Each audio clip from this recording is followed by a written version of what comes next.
Hola, buenas tardes. Yo soy Antonio Delius, el director general de Revista y Publicista, la decana del medio. Para mí, Marcas y Medios es bueno, sensacional. Es hacer periodismo, es hacer programas de radio como se tienen que hacer, porque finalmente la radio es un medio pensante, súper pensante, y qué bueno que se esté haciendo esto. Es un programa de vanguardia.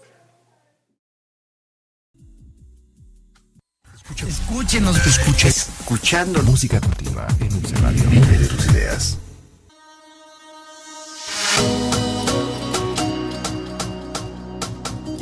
Hola, buenos días. Me da mucho gusto que nos estén escuchando este miércoles.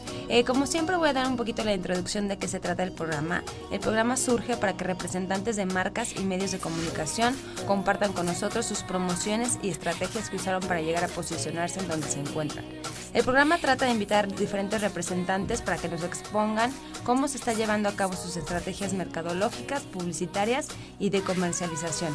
Y una sección muy importante es el detrás de, es el saber y el conocer día a día cuál es la labor de cada uno de nuestros invitados. Perfecto, vámonos a una mención y les presento a mi invitado del día de hoy. Hola, ¿qué tal? Soy Mario Filio, actor, locutor comercial, pero principalmente exalumno de la UC. Soy licenciado en publicidad. Es un placer que estén escuchando Marcas y Medios al Aire con Ariadne Salomón.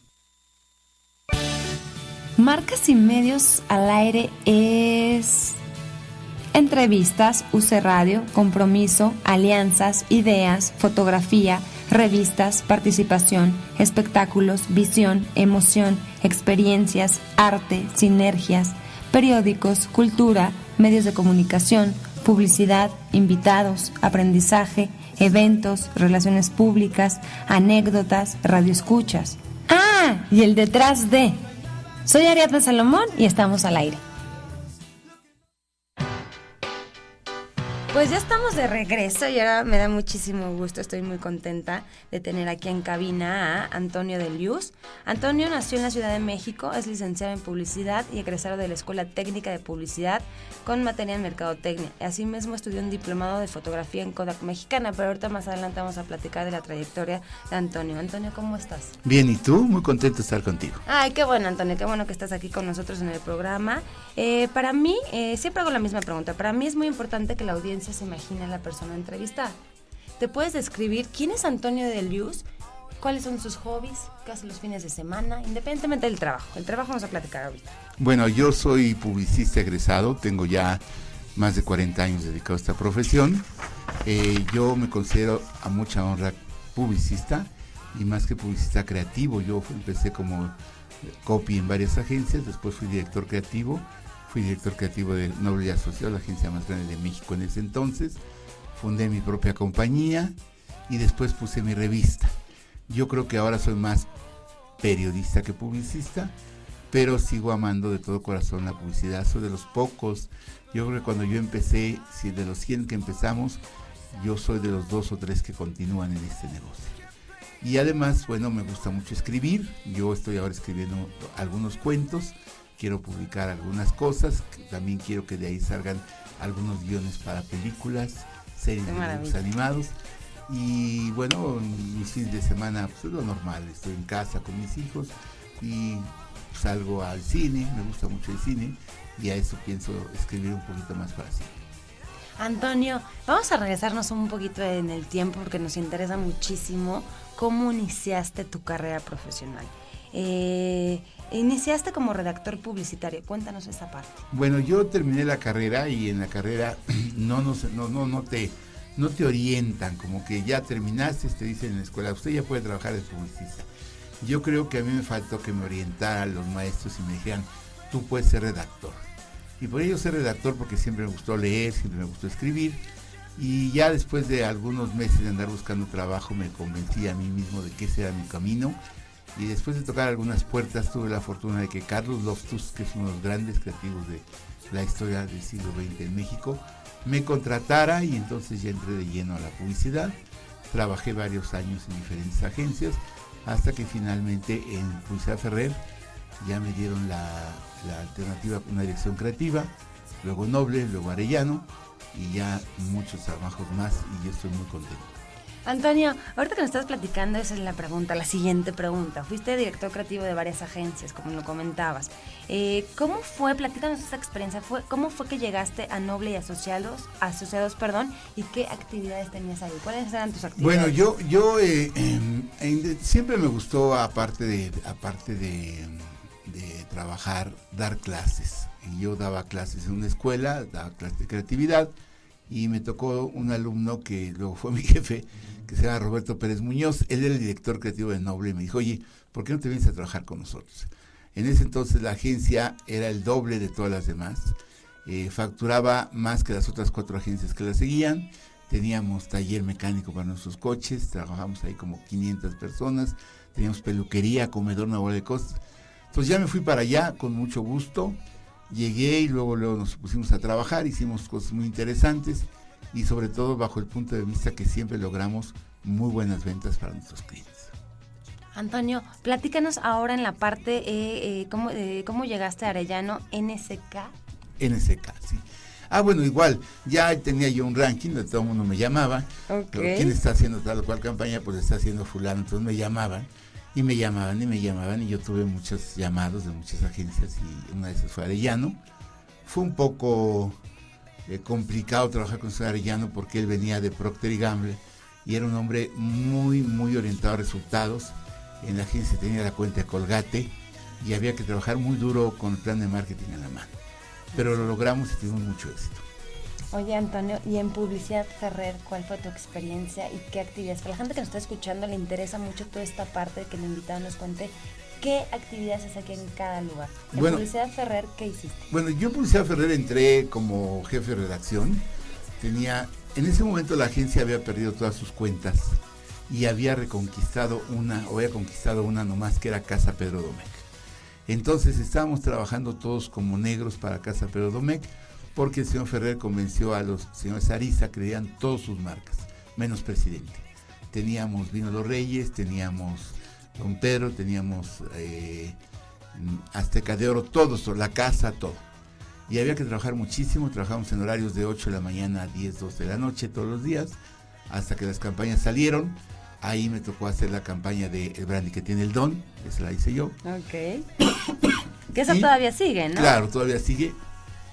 Y fue muy ilustrativo trabajar con el señor Ferrer, porque era un gran personaje, un hombre que amaba la publicidad, pero que era también un gran teórico de la comunicación.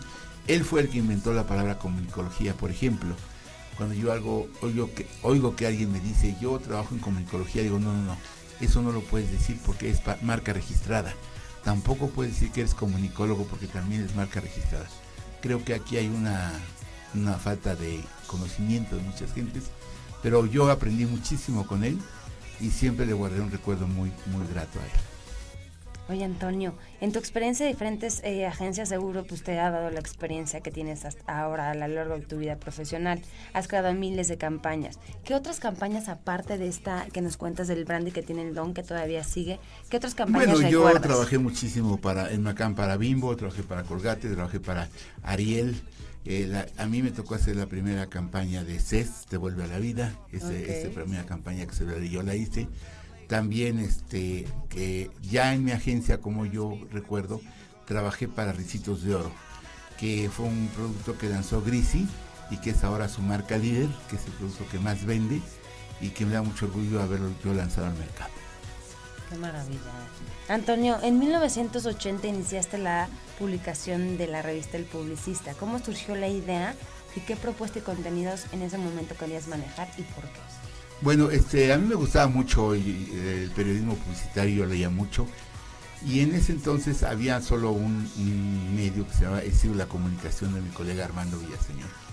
Okay. Y mi esposa, la que en ese entonces era mi esposa, tenía un despachito de diseño, y Armando nos fue a pedir que por favor le tomáramos ahí los recados, que le diéramos un pedacito de oficina, no nos podía pagar nada, pero para recibir llamadas y tomar recados. Así fue, él llegó, pero nunca iba a la oficina, y nos dimos cuenta que mucha gente le llamaba para decir, oye Armando, ya te tengo un anuncio, ven por él, y Armando pasa por aquí, y Armando pues siempre andaba en el relajo y no cumplía con sus clientes como debe ser. Entonces me dijo mi mujer, oye, pues deberíamos de poner una revista, a ti que te gusta escribir, y entonces así fue como nació El Publicista, y ya nos seguimos. Que más adelante vamos a platicar paso a Sí, paso sí, de sí. esta revista. En 1979, Antonio, fundaste tu propia agencia, Delius y Asociados, especializada en anunciantes de tamaño pequeño y grande. Platícanos en esta época, ¿cómo fue que trabajaste en tu propia agencia? Bueno, yo fundé luego la agencia. Empecé con algunos trabajitos, más bien cosas de carácter creativo en un principio, pero llegué a tener cuentas interesantes como por ejemplo Yagrice, que ya mencioné, teléfonos Ericsson, Mexalit, que era asbesto, Fixa, que era materiales para construcción, muchísimos clientes buenos de tamaño mediano que me dieron muchísimas satisfacciones porque había muy buenas ventas. Desgraciadamente el anunciante mexicano es todavía muy temeroso y me tocaron varias devaluaciones, varias crisis económicas que siempre salíamos de esas muy mal parados porque lo primero que hacía el cliente era cortar el presupuesto publicitario. Entonces sobrevivir en esas épocas fue muy difícil, nos costó mucho trabajo y poco a poco fui dejando esto para dedicarme más a la revista, que no tenía competencia y que era más fácil sacar adelante. Oye, Antonio, tu relación en trabajar en todas las agencias y todo lo que nos estás platicando y conocer a diferentes representantes de las marcas, ¿qué te ha llevado? ¿Dónde te ha llevado a conocer más el medio, a poder realizar propuestas diferentes a diferentes clientes? Sí, yo creo que finalmente, hoy más que nunca estoy convencido que la publicidad no es tanto un juego de creatividad como de estrategia. Si tú tienes una estrategia correcta, si tú sabes decir lo que tienes que decir, muchas veces la creatividad llega por añadidura. Y te pongo un ejemplo, ahí en Noble tomamos la cuenta de Bacardí. Entonces el señor Garita, que era el director de la agencia, que era muy creativo, muy gran mercadólogo, nos llamó y nos dijo, mire, cuando uno va a una fiesta y pide una copa, generalmente se sigue tomando lo primero que pidió. Si tú pediste un tequila, te sigues con todo tequila, toda la tarde con tequila, o toda la noche con ron o whisky, lo que haya sido. Entonces nosotros tenemos que llevar a la gente a que esa primera solicitud sea de ron y que pida una copa grande para que se la pueda tomar todo el tiempo. Ya de ahí nada más Germán Levatar puso agarra la jarra, es decir, desde un principio prepara una jarra, hace una jarra, y fue un exitazo que hasta la fecha se sigue vendiendo muchísimo y creo que es el que ha mantenido al Bacardí de que no quiebre. Antonio, platícanos de tu experiencia, cómo llegaste, cómo fuiste presidente de la Asociación Interamericana de Publicidad. ¿Cuáles eran tus responsabilidades? Bueno, yo aquí en México pertenecía a la ANP, a la Asociación Nacional de la Publicidad, cuyo presidente en ese momento era Víctor Nájera Castro, y nos dijo, ¿saben qué? Nos trajimos para México el Congreso de la AIP, que es Asociación Interamericana de Publicistas. Entonces, esta asociación se fundó en Costa Rica, y vinieron los costarricenses a tener aquí una convención de toda América. Vino gente de Panamá, de Ecuador, de Chile, Argentina. Estuvo muy interesante. Y ahí me tocó ser en ese momento el encargado de patrocinios. Yo conseguí una cantidad muy interesante de patrocinadores. Hubo muchas cenas, desayunos, paseos, cócteles y demás que yo conseguí, porque en ese entonces, bueno, los medios eran muy generosos. Y visto mi buen desempeño, me ya nombraron vicepresidente en México, y en la siguiente convención, que fue en Panamá, ya me nombraron presidente. Fue un puesto más que nada honorario porque realmente todo se maneja en Costa Rica. Teníamos igual una crisis por aquí más o menos fuerte económica, no pude hacer todos los viajes que yo hubiera querido a Centroamérica porque además es muy bonito, pero fue muy satisfactorio para mí. Oye, Antonio, ¿y cuál es la clave? ¿Cuál es la clave que lo que nos estás platicando ahorita de a ti te salen increíbles los eventos? ¿Cuál es la clave? ¿Las relaciones públicas o qué es lo que a ti te llevó? No, yo creo que la clave para tener éxito en un evento es ofrecer al público que vas a invitar lo que él quiere. O poderles ofrecer cosas interesantes, cosas diferentes. Yo creo que esa es la clave. Y desde luego mucha planeación, muchísima planeación, tener un número definido de invitados e insistir hasta que se llene el auditorio. Yo creo que para que sea exitoso el auditorio tiene que llenarse. Antonio, desde el año de 1993 eres representante en México de Clio Award. ¿Qué es este Festival de Creatividad Publicitaria? Platícanos un poquito más. Creo que es el más importante del mundo, más bien el más importante del mundo. Platícanos más a fondo de esto. ¿De qué se trata? ¿Cuál es tu participación? ¿Qué es lo que haces ahí? ¿Quién lo dirige? Bueno, este festival se fundó en 1959 en Estados Unidos por ahorita ya creo que ya se me olvidó, ahorita me acuerdo cómo se llamaba. Él hizo su festival, le fue muy bien, y entonces al siguiente año, en 1960, ya convocó a otros países del mundo. Ya me acordé, se llamaba Wally Ross. Okay. Wally llamó a otros países, y hubo, en 1960 por primera vez se internacionalizó, y hubo 7 países concursando, uno de los cuales fue México. Ya llegaron materiales de Europa, de Estados Unidos y algo de Sudamérica. Entonces de ahí se siguió. Es el festival en su tipo, uno de los más antiguos en su tipo, pero es el más universal de todos porque recibe materiales de más de 70 países.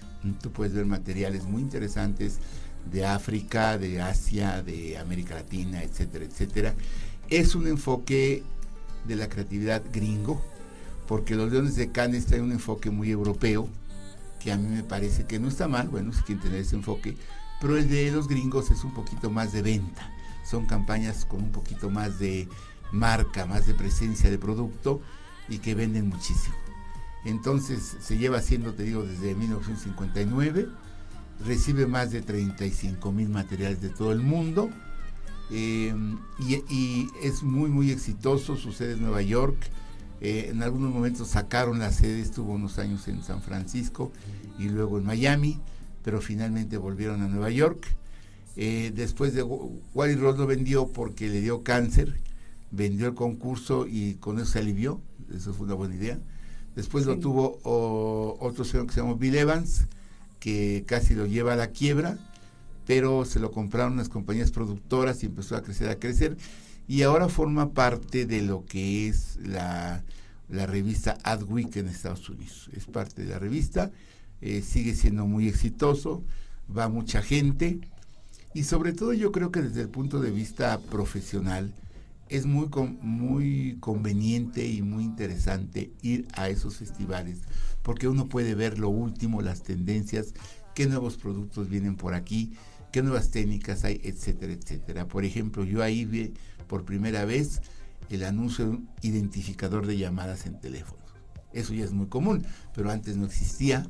Vi también un anuncio para un coche eléctrico, que curiosamente lo anunciaba General Electric. Okay. Bueno, cosas así muy interesantes.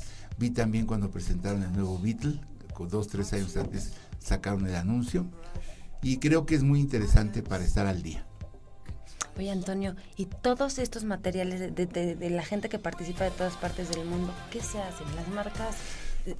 Bueno, nosotros en el Clio, cuando yo tomé la representación en México, porque hubo un momento en que el Clio estaba muy, muy, muy bien, y después de que lo quebró Bill Evans, empezaron a buscar nuevos representantes y me contactaron a través de la revista y me pidieron que yo los representara. Entonces ya lo representé en México y empezamos nuevamente a crecer. Entonces yo me hice muy amigo de los directivos del Clio y les dije, oye, debe de existir un material extraordinariamente rico por ahí archivado, por ahí guardado. Estábamos hablando de 50 años de Clio. Es decir, yo quisiera ver esos 50 cassettes, esos 50 videos donde está guardado todo eso.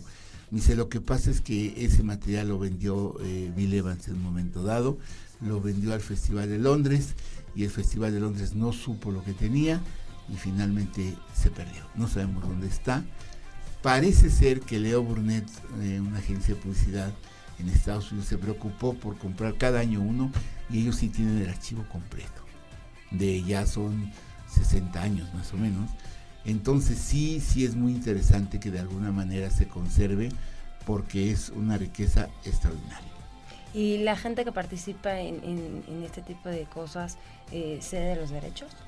¿O cómo se maneja? Cede los derechos, es decir, yo cuando inscribo mi material autorizo al Clio para utilizar mis materiales para fines del concurso y de promoción del mismo, ¿sí?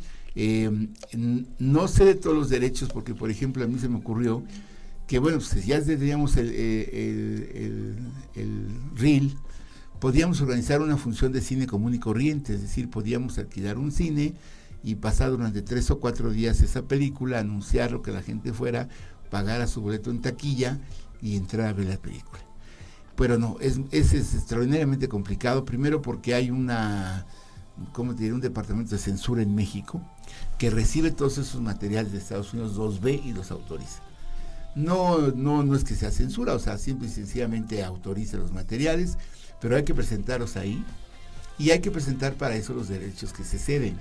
Y si tú en cada reel traes 120 comerciales, tienes que traer 120 autorizaciones y no está contemplado que se utilice con fines de lucro. Claro que tú cuando hay la premiación y hay la serie de eventos que rodean al Clio, sí de alguna manera es un negocio, pero más un negocio a nivel concurso. Yo saqué cuentas una vez, si reciben 30,000 materiales, cada uno de $300, venden casi $6 millones al año, ¿sí? Se lo gastan un poco en la organización, en todo, tiene algunos empleados, pero ya lo demás es utilidad. Pero no, por eso no ha tenido la difusión, incluso ni los Leones de Cannes, es decir, tú no puedes pasarlo, no puedes exhibirlo y cobrar porque vayan.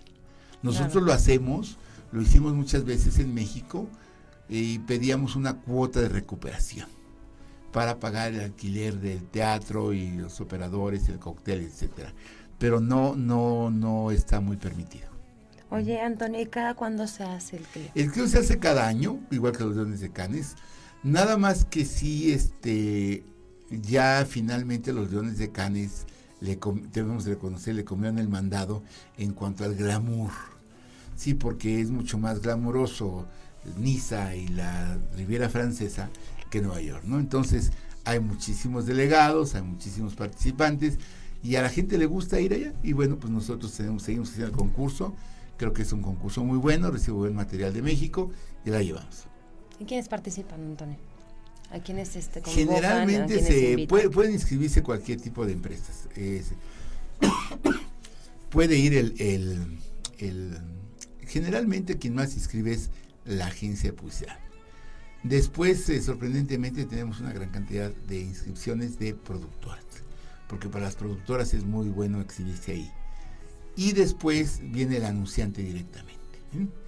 Creo que en un 80% de los materiales son las agencias, en un 15% vienen siendo las productoras y en un 5% los anunciantes.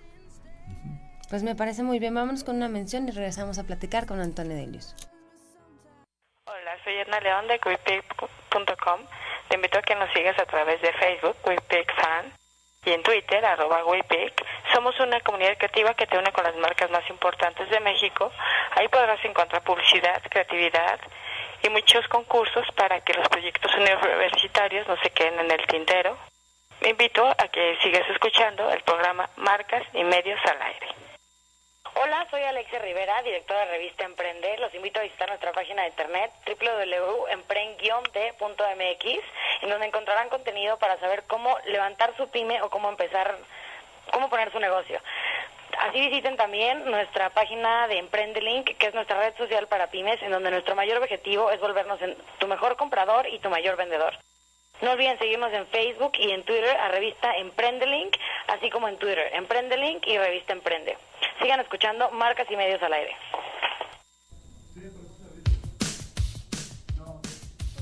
Pues ya estamos de regreso.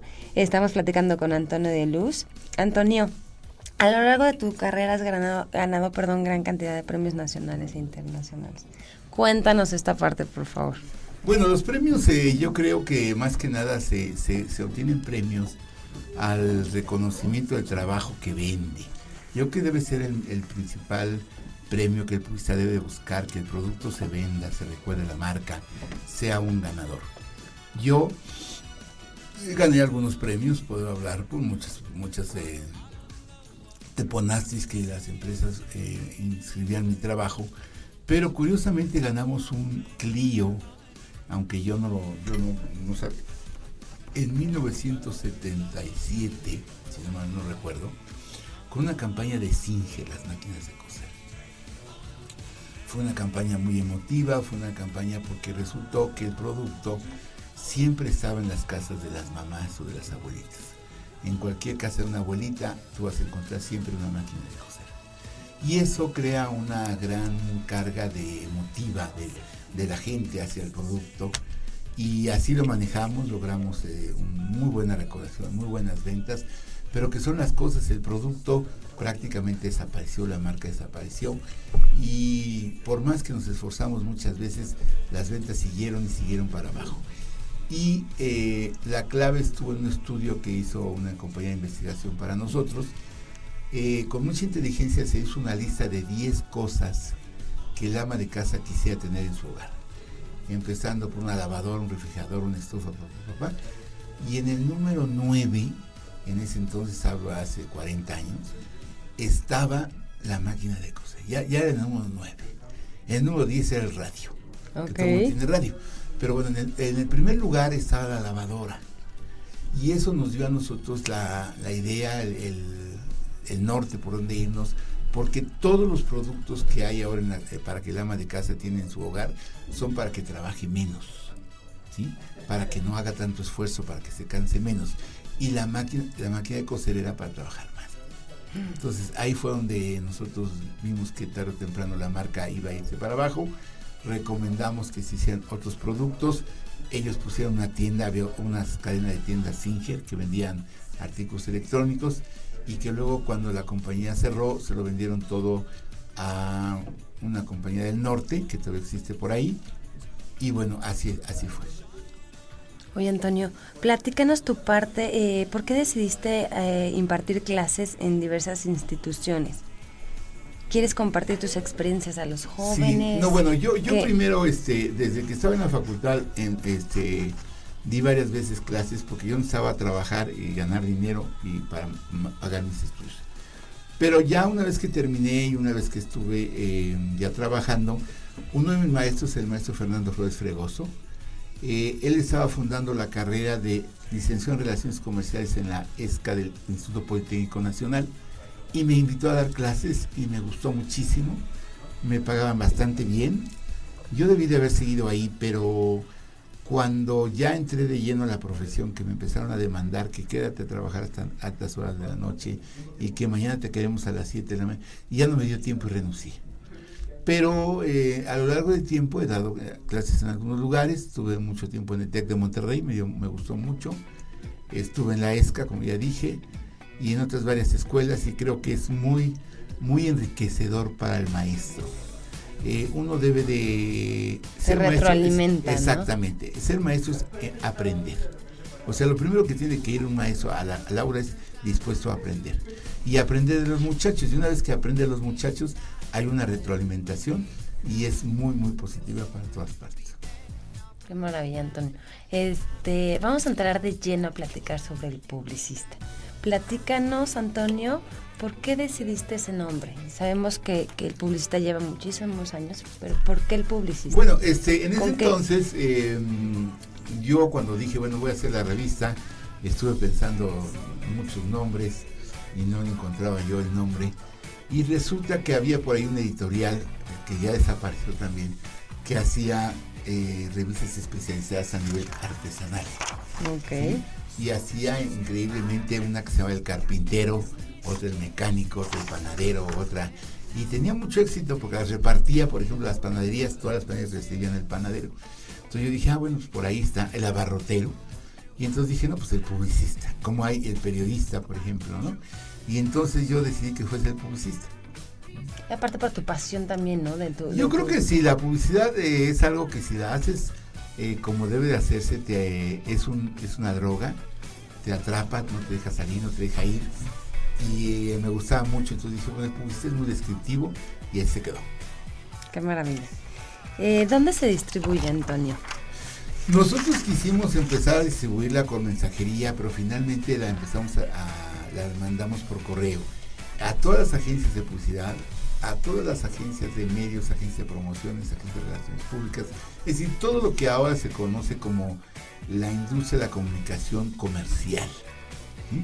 Toda la comunicación que tú haces con carácter comercial, esto es para vender algo, recibe el publicista en su oficina.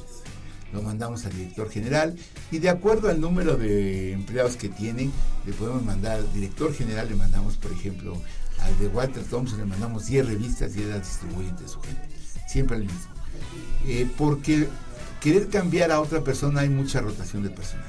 En cambio, el director general ya tenemos un acuerdo con él y te van a llegar 10 revistas, agarra la tuya y las demás que las reparta tu secretario. Claro. Y también tenemos un buen porcentaje de lectores que son anunciantes y también estudiantes. No es fácil, por ejemplo, con los anunciantes mandarle la revista porque, insisto, hay mucha rotación de personal. Yo creo que del lado del anunciante, en el departamento de mercadotecnia, hay todavía más rotación que en las agencias de publicidad. Por una simple y sencilla razón, el director de mercadotecnia, por ejemplo, el director de ventas, tiene que dar resultados. Su trabajo se tiene que ver en la caja registradora. Y si por X o Y causa no vende lo que están esperando, lo despiden, pero sin piedad, inmediatamente casi, ¿no? En cambio, en la agencia de publicidad, pues todavía tú puedes achacarle el no ventas a muchas cosas y pues ahí te la llevando. Hay gente que trabaja de creativa desde hace muchos años y no es creativa para nada. Okay. Pero en el lado del anunciante, la rotación, insisto, es muy grande, pero nosotros ahí también mandamos revistas. Oye, Antonio, ¿y qué anunciantes en todo este tiempo que tiene la revista han pautado ahí? Bueno, ese es un ejemplo de lo que es la publicidad en México, ¿no? Yo cuando empecé traté a toda costa de conseguir que los medios se anunciaran conmigo. Y lo he logrado, pero no siempre con todo el éxito que yo quisiera. Conmigo deberían anunciarse los periódicos, las revistas, los canales de televisión, etcétera, y no ha sido posible. Viví mucho tiempo de los pequeños proveedores de la industria, como podrían ser las casas productoras, los fotógrafos, las casas de audio. Esos me contrataban a mí, anuncios pequeñitos, pero cada mes, y me posibilitaron mi funcionamiento. Después aprendí a que uno debe de colocarse hacia donde van las tendencias. Es como en el fútbol americano, tienes que correr hacia donde viene la pelota para agarrarla. Eso es lo que yo hago, y ya desde hace unos años estoy muy ubicado en lo que es la publicidad exterior. Ahora casi todas las empresas de publicidad exterior importantes en México se anuncian conmigo. Nosotros tenemos una sesión de publicidad exterior, hablamos de otros medios, pero más de publicidad exterior, y creo que ese es nuestro principal rubro de anunciantes. Oye, Antonio, a lo largo de toda esta experiencia que tienes, conoces muchísima gente. Entonces, ¿cómo cierras una negociación? ¿Es más fácil cuando un medio ya es reconocido y tiene tanto tiempo en el mercado? Sí, desde luego. Porque ahorita ya vemos tantas revistas, de verdad. Lo que pasa es que finalmente yo he luchado mucho y creo que apenas empiezo a ver el fin de hasta el final, la luz del túnel. Apenas, ya llevamos más de 30 años. Qué impresión. Cuando yo empecé, el publicista creía, y sigue creyendo todavía muchos de ellos, que tú le tienes que publicar las cosas por su bonita cara. Que es muy bonito que saques un reportaje, él habla de su agencia, lo bien que le va, tal o cual campaña, etcétera, etcétera, y tú lo publicas. Pues sí, pero nada más que yo para publicar eso necesito tener un sustrato, que es papel, que son tintas, que es distribución, que son reporteros. Pues yo necesito que me contraten a mí, que me paguen y que yo pueda de alguna manera financiar la nota. El publicista tiene ahorita más o menos 84 páginas. Y yo he hecho cuentas de que podríamos tener 116.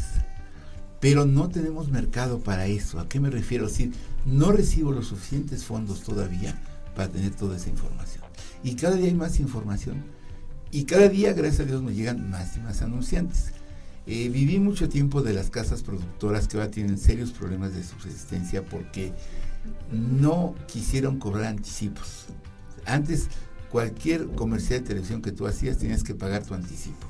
Y ahora, por competir, quitaron esa costumbre y ahora se están muriendo.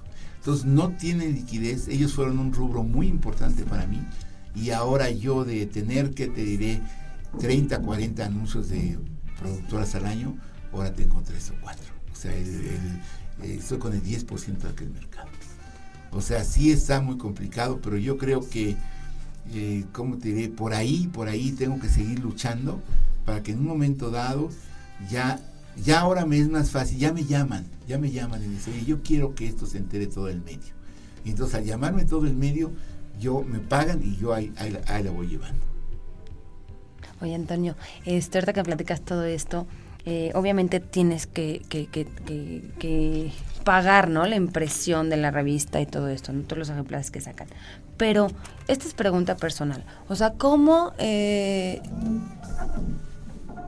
como labor de relaciones públicas, tú, si a ti te conviene o para el medio anunciar a alguna marca o algo, obviamente tiene un costo, pero si a ti te conviene, ¿lo sacas o lo publicas? ¿O por amistad? ¿O por cómo se maneja esa parte? Yo creo que básicamente lo que el publicista vive en una paradoja, porque todo lo que nosotros decimos es comunicación comercial.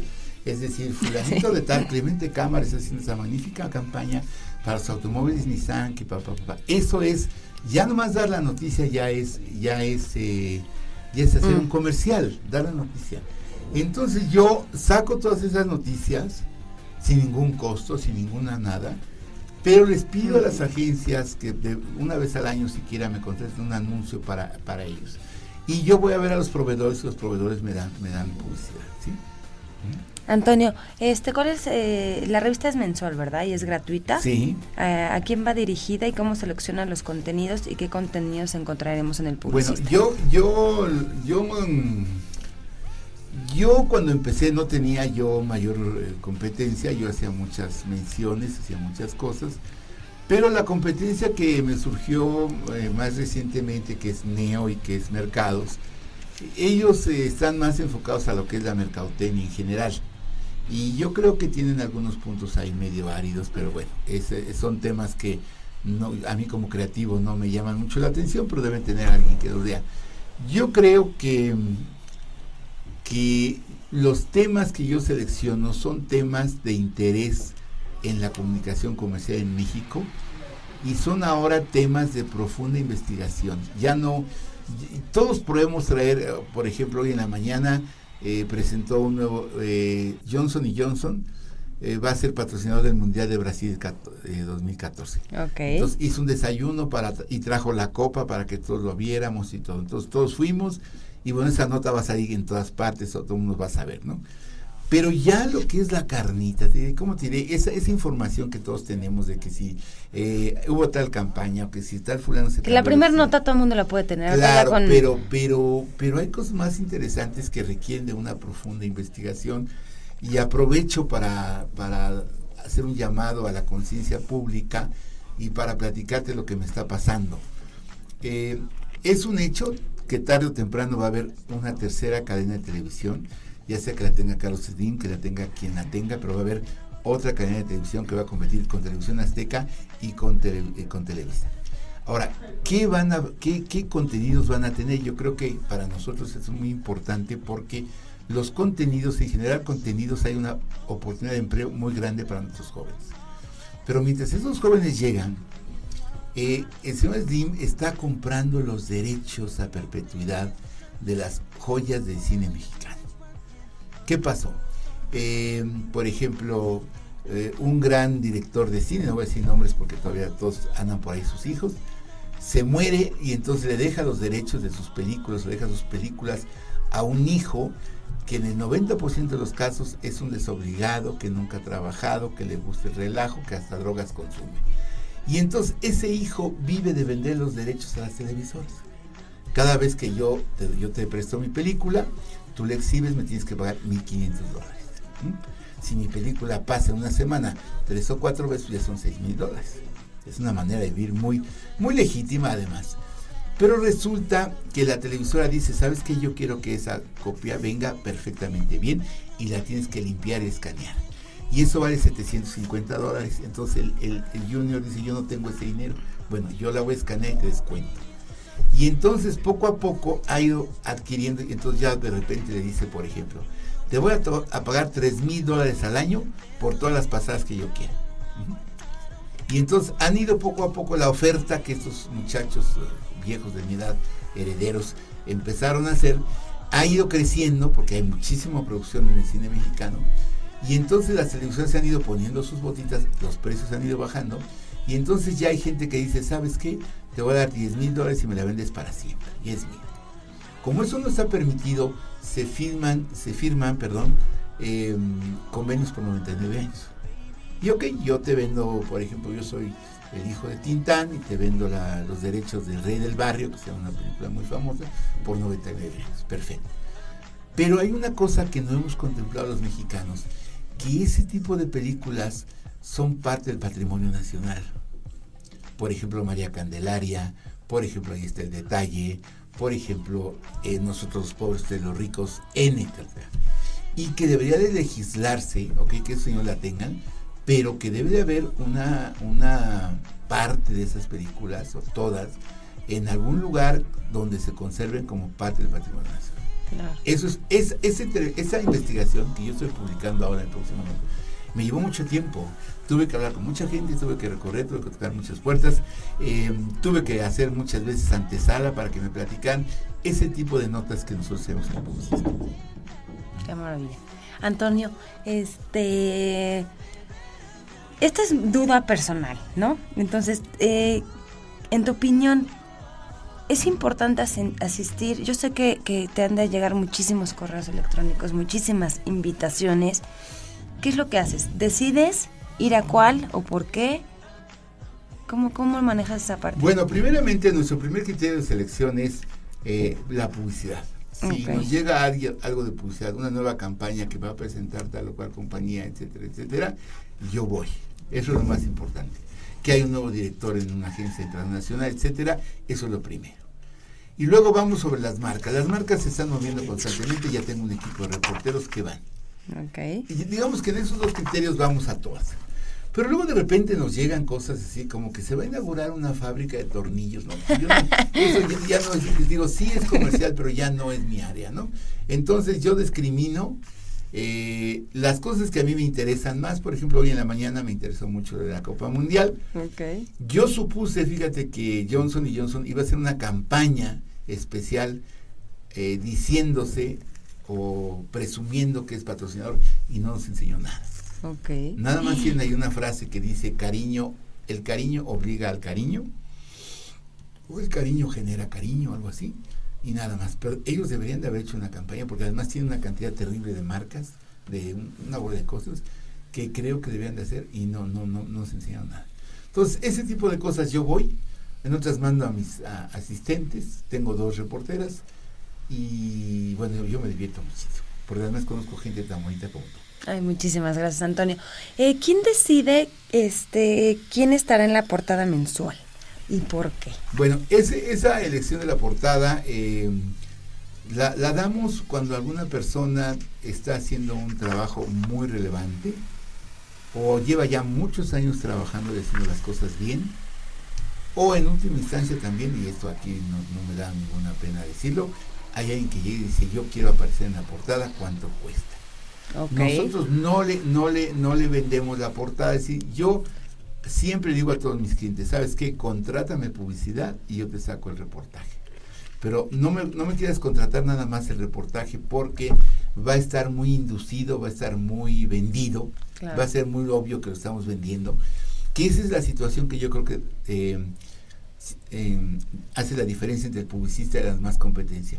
Nosotros no hacemos artículos de chayotazo, no hacemos artículos pagados, sino vamos a tratar de ser siempre críticos, y ahí vamos a seguir trabajando en la crítica. Y bueno, si alguien quiere comprar, yo digo que al año yo debo tener, de las 12 probables portadas que tengo al año, yo debo de tener como unas 5 o 6, no más de 6, pero un buen año puede ser de 5 compradas, y el resto son dadas por méritos propios de la persona que hizo un trabajo muy bien. Por ejemplo, en este próximo mes traemos a un productor que se llama Bobby Cáceres, que ya lleva 25 años trabajando y que sigue siendo un buen productor, y que sobre todo no ha desaparecido, ¿no? porque las compañías productoras están desapareciendo todas. Que también tiene que funcionar, ¿no? Sí. O sea, obviamente, si es pagado, obviamente, Claro. pues se pone, pero también tiene que funcionar para que jale, para que la gente vea la portada y que sea un ejemplar coleccionable como lo son. Claro. Nosotros, por ejemplo, eso pasó, nosotros hicimos un reportaje, el cliente nos lo pidió, que hiciéramos un reportaje, como siempre es un cliente que nos contrata mucho material, no se le vendió, que es Vendor. Vendor cumplió el año pasado 75 años y entonces ellos nos encargaron que hiciéramos la historia de la compañía. Fue un trabajo que me tardé como 4 meses o 5 en investigar, que platiqué con la viejísima hora de la publicidad mexicana, gente como de 90 años que todavía anda por ahí, ya no trabaja pero se acuerda, y salió una cosa muy interesante, y entonces en la portada viene el director general, que es Tirso Navarro, que trabaja desde Chile ahora. Oye, Antonio, pues me da muchísimo gusto, se nos acabó el tiempo, pero te quiero hacer la última pregunta. Antonio de Luz es una de las personalidades más reconocidas en el medio publicitario, donde te paras, todo el mundo lo adora, es una gran persona, digo, no porque en lo personal lo conozca, pero porque realmente tiene una experiencia, tiene un colmillo, porque ya lo tiene, el colmillo bueno para enseñarte y transmitirte toda esa experiencia. ¿Cuáles son tus objetivos y a dónde quieres llegar, Antonio? Bueno, yo creo que el hombre, aunque tenga la edad que tenga, no debe de perder sus objetivos, debe tener siempre sus ideas. Yo quisiera llegar a consolidar el publicista como un negocio, como un sistema informativo, en una conjugación con los medios digitales y los medios impresos. Ya, es decir, el publicista ya es un sistema de ambas cosas. Tiene su parte digital y tiene su parte impresa. Que se consolide, que pueda yo dejar ese negocio para que mis hijos lo gocen todavía más.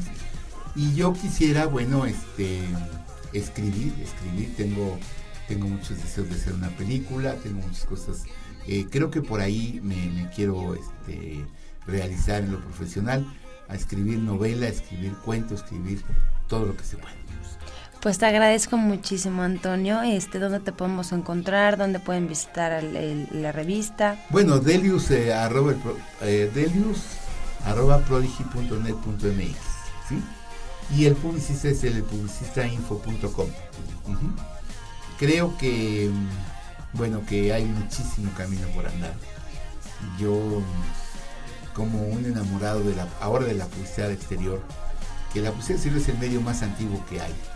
Y hubo un tiempo que llegamos a considerar que todo estaba hecho. Y ahora que ha revivido, porque todo el día estamos en la calle, hay una cantidad terrible de noticias que se pueden dar por ahí.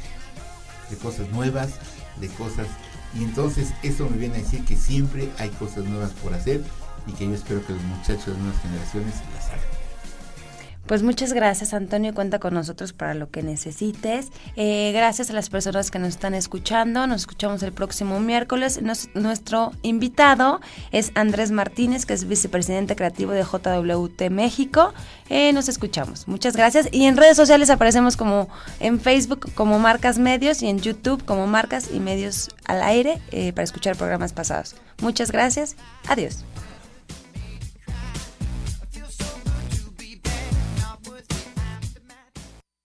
Hola, soy Gabriela Veró y los invito a conocer el nuevo concepto de pasta en México, Mezzo y Pasta. Los esperamos en nuestras sucursales de Prado Norte y Parque Delta. Y también visítanos en Facebook y Twitter, Mezzo y Pasta MX, o en nuestra página web www.mezzoypasta.mx. Si quieres más información, puedes llamar al 5284-8119 y sigue escuchando el programa de Marcas y Medios al Aire. Hola, ¿cómo están? Muchas gracias por escuchar Marcas y Medios al Aire con Ariadne Salomón. Yo soy José Ramón Erce, de Visión Universitaria. Les dejo la página de internet donde nos pueden contactar en www.visión-mediouniversitaria.com, en Facebook, Twitter, B Universitaria. Los esperamos ahí para poder vincularlos con empresas y darles un poquito más de tips en su desarrollo profesional. Gracias, saludos. Yo soy Manuel Martel. Sigan escuchando el programa Marcas y Medios al Aire con Ariadne Salomón. En www.ucradio.net. If you could say something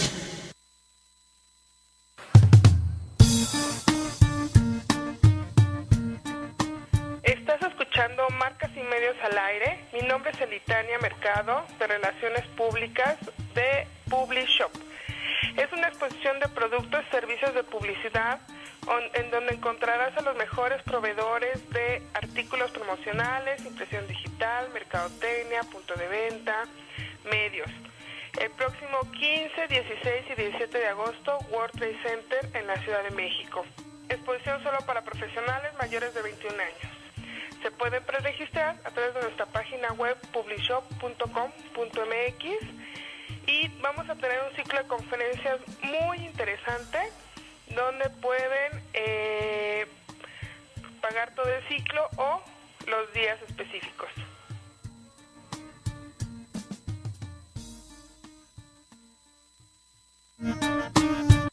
Esto fue Marcas y Medios al Aire, conducido por Ariadne Salomón.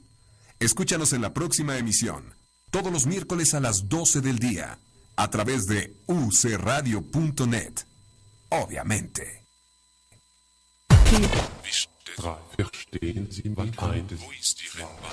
Estás escuchando. UC Radio.